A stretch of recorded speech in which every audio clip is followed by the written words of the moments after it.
लिखो महोदय, योजना पर वाद विवाद सच्चे अर्थ में एक राष्ट्रीय विचार विमर्श का अवसर है और मुझे प्रसन्नता है कि सदस्यों ने इसे गंभीरतापूर्वक लिया है।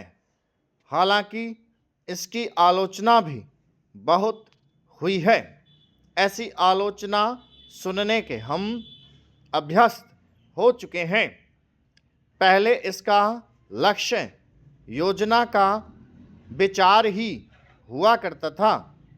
सौभाग्य से वह बात अब नहीं रह गई है और हम विकास की ऐसी सीढ़ी पर पहुंच चुके हैं जब मुझे आशा है कि सभी दल योजना के विचार का अनुमोदन करते हैं। कुछ ने योजना के कुछ अंशों का अनुमोदन किया है और अपनी आलोचना अनेक कार्यक्रम को लागू करने के तरीके के लिए सुरक्षित रखी है।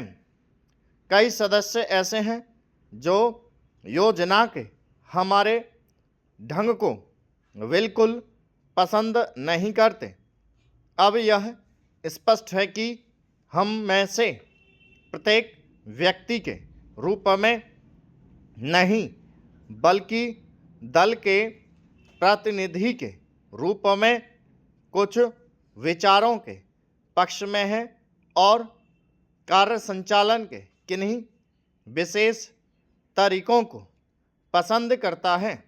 हमने पर्याप्त विचार विमर्श और सोचने समझने के बाद यह निश्चय किया कि हमें किस प्रकार का योजना आयोग बनाना चाहिए और आयोग को किस ढंग से काम करना चाहिए।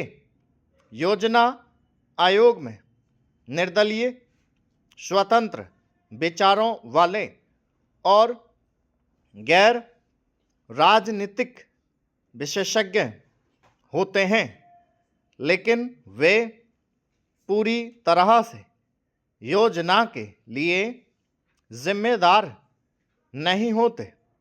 योजना का निर्माण प्रत्येक राज्य के विभिन्न स्तरों के लोगों के साथ अनेक विचार विनिमयों के आधार पर होता है और अंततः उसे अंतिम रूप देने के लिए राष्ट्रीय विकास परिषद में प्रस्तुत किया जाता है, जिसके अंतर्गत सभी मुख्यमंत्री होते हैं, जिनमें अनेक अन्य दलों के होते हैं।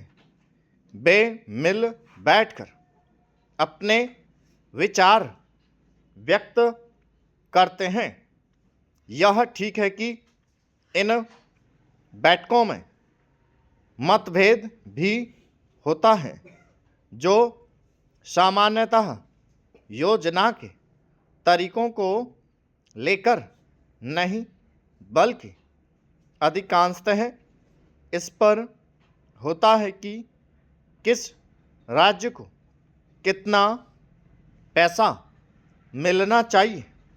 हम जानते हैं कि हमारा कोई भी ऐसा कार्यक्रम नहीं है जो हमारी पूरी जनसंख्या की आवश्यकता के लिए पर्याप्त हो।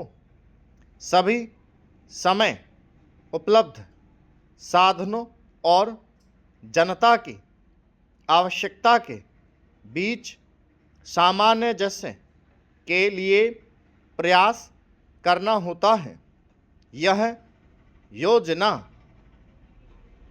है कि क्या किया जाना चाहिए अथवा एक दूसरे क्षेत्र के लिए क्या किया जाना चाहिए। कुल मिलाकर यह योजना अगले 4 वर्षों के लिए प्रगति का घोषणा पत्र है।